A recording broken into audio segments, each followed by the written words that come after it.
Una Diminatsa from Romania. Today pala is Sambata or Sabado dito sa amin at tingnan nyo naman may bagong laruan yung Yana. Nabili namin ito sa isang store kasi bago kami pupunta dito sa aming bahay, dumaan kami doon at nagustuhan ito ng Yana kasi nga may car at may kasamang ganito. Today rin pala sa relihiyon ng Orthodox is meron silang celebration ng Santo which is Funta Alexandro. At today rin yung name's birthday ng Yana kasi nga Alexandra siya. So yun na yung aming regalo sa kanya. At ilalagay ko na rin dito yung aming pictures na nakuha last time doon sa party na aming inatinan. At ito pala yung laman ng aming frigidaire. Charan. Meron dyang tinapay, tapos yung carbonara, tapos yung sweets, tapos meron din pala kami ditong pa-wine. Iinumin namin yan ng aking asawa kapag nakalipat na kami totally dito.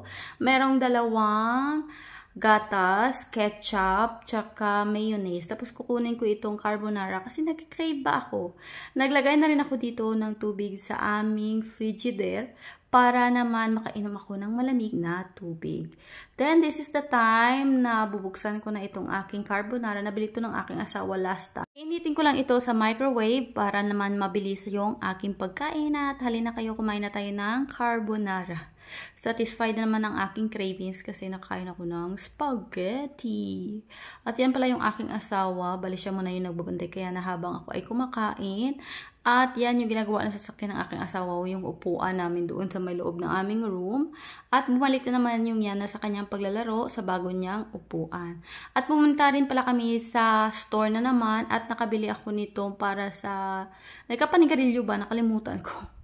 Yung pangalan nito, basta yan siya dalawa na.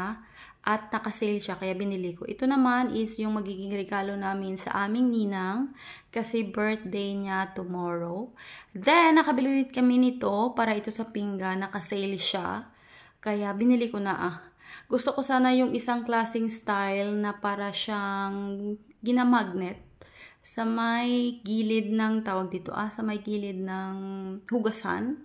Or para siyang rubber ba, kaso nga lang ang hirap-hirap talaga siyang hanapin dito sa aming city.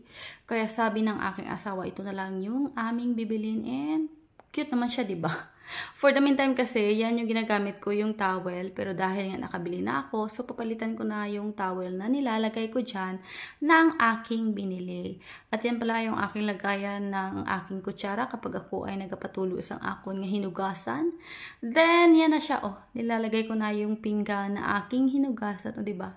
Napaka-cute rin kasi nga bagay siya sa color dito sa aming kitchen. Yan ang aming ganap.